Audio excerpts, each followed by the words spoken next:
Hello guys, इस video में हम देखेंगे एक्सरसाइज 5.1 का क्वेश्चन नंबर 7। इस क्वेश्चन में हमें दिया गया can two angles be supplementary if both of them are, और यहाँ पर हमें 3 पार्ट्स दिए गए।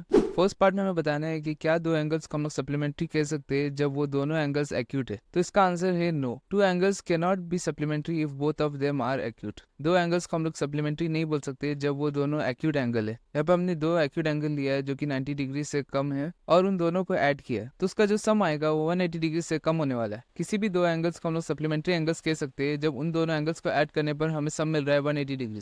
मगर एक्यूट एंगल्स के केस में यहाँ पर सम 180 डिग्री से कम आ रहा है। तो यहाँ पर एग्जाम्पल देख लेंगे। यहाँ पर हमने फर्स्ट एंगल लिया 30 डिग्री और सेकंड एंगल लिया 20 डिग्री। तो उन दोनों एंगल्स को ऐड करने पर हमें सम मिल रहा है 50 डिग्री, जो कि कम है 180 डिग्री से। कोई भी दो एंगल्स को हम सप्लीमेंट्री एंगल्स तभी कह सकते हैं जब उनका सम आएगा 180 डिग्री।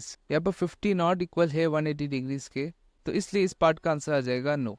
नेक्स्ट पार्ट में हमें बताना है कि क्या दो ऑब्ट्यूज एंगल्स सप्लीमेंट्री हो सकते हैं। तो इसका भी आंसर आ जाएगा no, two angles can not be supplementary if both of them are obtuse. दो एंगल्स सप्लीमेंट्री नहीं हो सकते जब वो ऑब्ट्यूज है। तो यहाँ पर मैंने दो 90 डिग्री से ज्यादा वाले एंगल लिए, तो उन दोनों को ऐड करेंगे तो जो सम आएगा वो 180 डिग्री से ज्यादा ही आने वाला है। दो एंगल्स को हम लोग सप्लीमेंट्री तभी कह सकते हैं जब उनका सम इक्वल टू होता है 180 डिग्री के, मगर इस केस में सम आ रहा है 180 डिग्री से ज्यादा, तो इसलिए दो ऑब्ट्यूज एंगल सप्लीमेंट्री नहीं हो सकते। इसी एग्जाम्पल की मदद से भी समझ लेते हैं। यहाँ पर फर्स्ट एंगल 130 डिग्री का है और सेकंड एंगल 120 डिग्री का है, तो इन दोनों को ऐड करें तो हमें सम मिल रहा है 250 डिग्री, जो कि ज्यादा है 180 डिग्री से। तो हमने प्रूफ कर दिया है कि दो एंगल सप्लीमेंट्री नहीं हो सकते जब वो ऑब्ट्यूज है। लास्ट पार्ट में हमें बताना है कि क्या दो राइट एंगल सप्लीमेंट्री हो सकते हैं। तो इसका आंसर आ जाएगा yes, two angles are supplementary if both of them are right angle. दो एंगल सप्लीमेंट्री हो सकते हैं जब वो दोनों एंगल राइट एंगल है। यहाँ पर हम दो 90 डिग्री के एंगल लिए और उन दोनों को ऐड कर रहे हैं, तो हमें सब मिल रहा है 180 डिग्री।